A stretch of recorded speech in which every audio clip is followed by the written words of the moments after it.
The Story of Keesh by Jack London.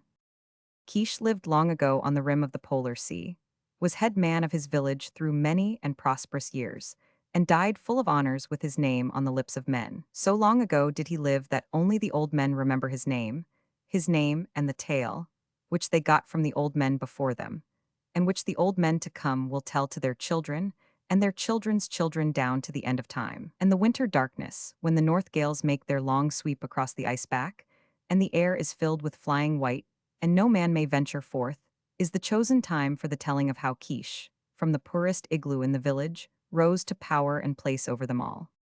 He was a bright boy, so the tale runs, healthy and strong, and he had seen 13 suns in their way of reckoning time. For each winter the sun leaves the land in darkness, and the next year a new sun returns so that they may be warm again and look upon one another's faces. The father of Keesh had been a very brave man, but he had met his death in a time of famine, when he sought to save the lives of his people by taking the life of a great polar bear. In his eagerness he came to close grapples with the bear, and his bones were crushed, but the bear had much meat on him and the people were saved. Keesh was his only son, and after that Keesh lived alone with his mother. But the people are prone to forget, and they forgot the deed of his father, and he being but a boy, and his mother only a woman, they, too, were swiftly forgotten, and ere long came to live in the meanest of all the igloos. It was at a council, one night, in the big igloo of Kloshkwan, the chief, that Keesh showed the blood that ran in his veins and the manhood that stiffened his back. With the dignity of an elder, he rose to his feet and waited for silence amid the babble of voices. "It is true that meat be apportioned me and mine," he said, "but it is ofttimes old and tough, this meat, and moreover it has an unusual quantity of bones." The hunters, grizzled and gray and lusty and young, were aghast. The like had never been known before. A child that talked like a grown man and said harsh things to their very faces. But steadily and with seriousness, Keesh went on. "For that I know my father, Bok, was a great hunter, I speak these words. It is said that Bok brought home more meat than any of the two best hunters, that with his own hands he attended to the division of it, that with his own eyes he saw to it that the least old woman and the last old man received fair share." "Nah, nah," the men cried. "Put the child out, send him off to bed. He is no man that he should talk to men in graybeards." He waited calmly till the uproar died down. "Thou hast a wife, Ugluck," he said, "and for her dost thou speak. And thou too, Meshach, a mother also, and for them dost thou speak. My mother has no one save me, wherefore I speak. As I say, though Bok be dead because he hunted over keenly, it is just that I, who am his son, and that Ikiga, who is my mother and was his wife, should have meat in plenty so long as there be meat in plenty in the tribe. I, Keesh, the son of Bok, have spoken." He sat down, his ears keenly alert to the flood of protest and indignation his words had created. "That a boy should speak in council," old Ugluck was mumbling. "Shall the babes in arms tell us men the things we shall do?" Meshach demanded in a loud voice. "Am I a man that I should be made a mock by every child that cries for meat?" The anger boiled a white heat. They ordered him to bed, threatened that he should have no meat at all, and promised him sore beatings for his presumption. Keish's eyes began to flash, and the blood to pound darkly under his skin. In the midst of the abuse he sprang to his feet. "Hear me, ye men," he cried. "Never shall I speak in the council again, never again till the men come to me and say, 'It is well, Keesh, that thou shouldst speak, it is well and it is our wish.' Take this now, ye men, for my last word. Bok, my father, was a great hunter. I too, his son, shall go and hunt the meat that I eat. And be it known, now, that the division of that which I kill shall be fair. And no widow nor weak one shall cry in the night because there is no meat, when the strong men are groaning in great pain for that they have eaten overmuch. And in the days to come, there shall be shame upon the strong men who have eaten overmuch. I, Keesh, have said it." Jeers and scornful laughter followed him out of the igloo, but his jaw was set and he went his way, looking neither to right nor left. The next day he went forth along the shoreline, where the ice and the land met together.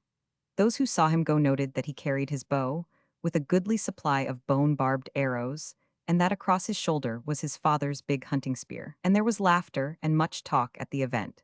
It was an unprecedented occurrence. Never did boys of his tender age go forth to hunt, much less to hunt alone. Also were there shaking of heads and prophetic mutterings, and the women looked pityingly at Ikiga, and her face was grave and sad. "He will be back ere long," they said cheeringly. "Let him go, it will teach him a lesson," the hunters said.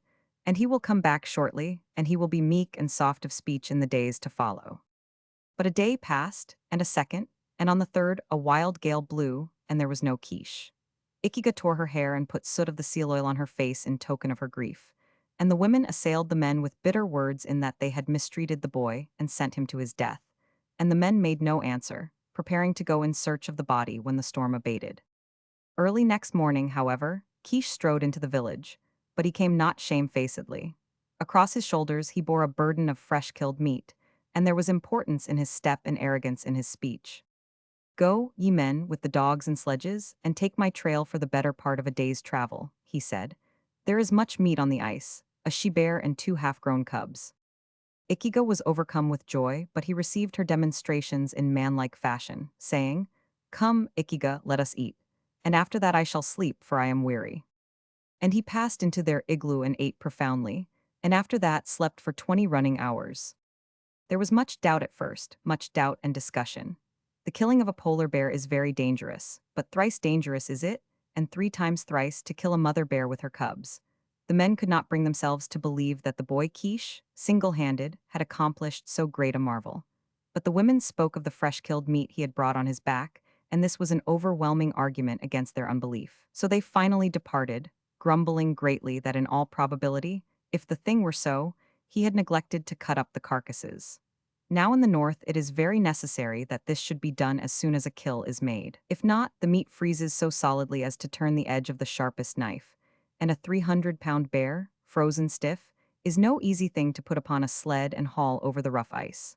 But arrived at the spot, they found not only the kill, which they had doubted, but that Keesh had quartered the beasts in true hunter fashion and removed the entrails. Thus began the mystery of Keesh, a mystery that deepened and deepened with the passing of the days. His very next trip he killed a young bear, nearly full-grown, and on the trip following, a large male bear and his mate. He was ordinarily gone from 3 to 4 days, though it was nothing unusual for him to stay away a week at a time on the ice field. Always he declined company on these expeditions, and the people marveled. How does he do it? They demanded of one another. Never does he take a dog with him, and dogs are of such great help too. "Why dost thou hunt only bear?" Kloshkwan once ventured to ask him. And Keesh made fitting answer. "It is well known that there is more meat on the bear," he said. But there was also talk of witchcraft in the village. "He hunts with evil spirits," some of the people contended, "wherefore his hunting is rewarded. How else can it be, save that he hunts with evil spirits?" "Mayhap they be not evil, but good, these spirits," others said. "It is known that his father was a mighty hunter. May not his father hunt with him so that he may attain excellence and patience and understanding? Who knows?" Nonetheless, his success continued, and the less skillful hunters were often kept busy hauling in his meat. And in the division of it he was just. As his father had done before him, he saw to it that the least old woman and the last old man received a fair portion, keeping no more for himself than his needs required. And because of this, and of his merit as a hunter, he was looked upon with respect, and even awe, and there was talk of making him chief after old Klosh Kwan. Because of the things he had done, they looked for him to appear again in the council, but he never came, and they were ashamed to ask. "I am minded to build me an igloo," he said one day to Klosh Kwan and a number of the hunters. "It shall be a large igloo, wherein Ikiga and I can dwell in comfort." They nodded gravely. "But I have no time. My business is hunting, and it takes all my time. So it is but just that the men and women of the village who eat my meat should build me my igloo." And the igloo was built accordingly, on a generous scale which exceeded even the dwelling of Klosh Kwan. Keesh and his mother moved into it, and it was the first prosperity she had enjoyed since the death of Bach. Nor was material prosperity alone hers, for, because of her wonderful son and the position he had given her, she came to be looked upon as the first woman in all the village. And the women were given to visiting her, to asking her advice, and to quoting her wisdom when arguments arose among themselves or with the men. But it was the mystery of Keesh's marvelous hunting that took chief place in all their minds. And one day Uggluk taxed him with witchcraft to his face. "It is charged," Uggluk said ominously, "that thou dealest with evil spirits, wherefore thy hunting is rewarded." "Is not the meat good?" Keesh made answer. "Has one in the village yet to fall sick from the eating of it? How dost thou know that witchcraft be concerned? Or dost thou guess, in the dark, merely because of the envy that consumes thee?" And Ugluck withdrew discomfited, the women laughing at him as he walked away. But in the council one night, after long deliberation, it was determined to put spies on his track when he went forth to hunt, so that his methods might be learned. So on his next trip, Bim and Bon, two young men and of hunters the craftiest, followed after him, taking care not to be seen. After 5 days they returned, their eyes bulging and their tongues a-tremble to tell what they had seen. The council was hastily called in Kloshkwan's dwelling, and Bim took up the tale. Brothers, as commanded, we journeyed on the trail of Keesh, and cunningly we journeyed so that he might not know. And midway of the first day he picked up with a great he bear. It was a very great bear. None greater, Bon corroborated and went on himself. Yet was the bear not inclined to fight, for he turned away and made off slowly over the ice. This we saw from the rocks of the shore, and the bear came toward us, and after him came Keesh, very much unafraid. And he shouted harsh words after the bear and waved his arms about and made much noise. Then did the bear grow angry and rise up on his hind legs and growl. But Keesh walked right up to the bear. Bim continued the story. Right up to the bear Keesh walked, and the bear took after him and Keesh ran away. But as he ran, he dropped a little round ball on the ice, and the bear stopped and smelled of it, then swallowed it up. And Keesh continued to run away and drop little round balls, and the bear continued to swallow them up. Exclamations and cries of doubt were being made, and Ugluck expressed open unbelief. With our own eyes we saw it, Bim affirmed. And Bon, with our own eyes. And this continued until the bear stood suddenly upright and cried aloud in pain, and thrashed his forepaws madly about. And Keesh continued to make off over the ice to a safe distance. But the bear gave him no notice, being occupied with the misfortune the little round balls had wrought within him. Within him, Bim interrupted. For he did claw at himself, and leap about over the ice like a playful puppy. Save from the way he growled and squealed, it was plain it was not play but pain. Never did I see such a sight. Nay, never was such a sight seen, Bon took up the strain, and furthermore it was such a large bear. Witchcraft, Ugluck suggested. I know not, Bon replied. I tell only of what my eyes beheld. And after a while the bear grew weak and tired, for he was very heavy and he had jumped about with exceeding violence, and he went off along the shore ice, shaking his head slowly from side to side and sitting down ever and again to squeal and cry. And Keesh followed after the bear, and we followed after Keesh, and for that day and 3 days more we followed. The bear grew weak and never ceased crying from his pain. It was a charm, Ugluck exclaimed. Surely it was a charm. It may well be. And Bim relieved Bon.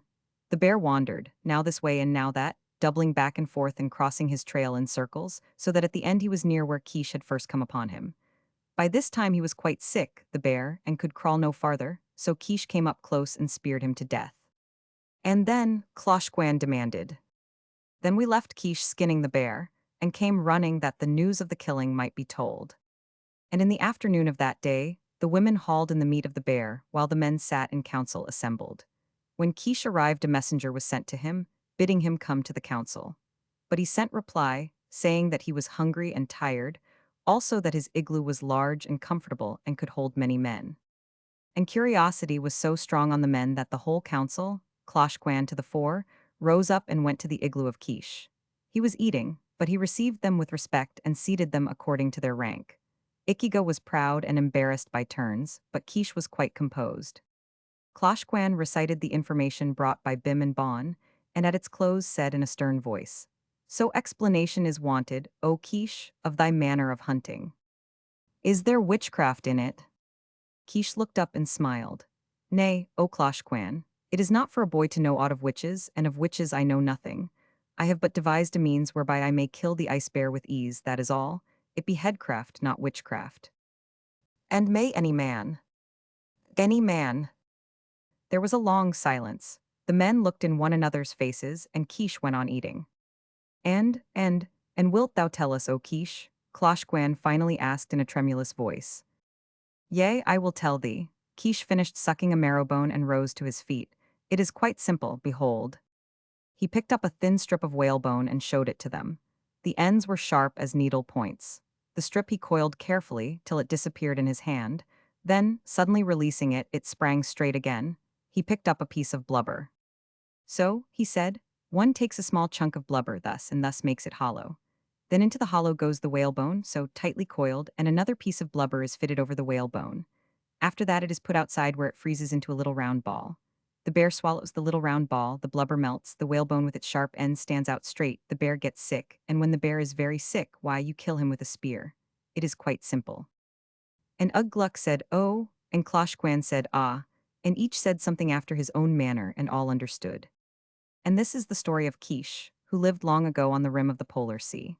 Because he exercised headcraft and not witchcraft, he rose from the meanest igloo to be headman of his village, and through all the years that he lived, it is related, his tribe was prosperous, and neither widow nor weak one cried aloud in the night because there was no meat.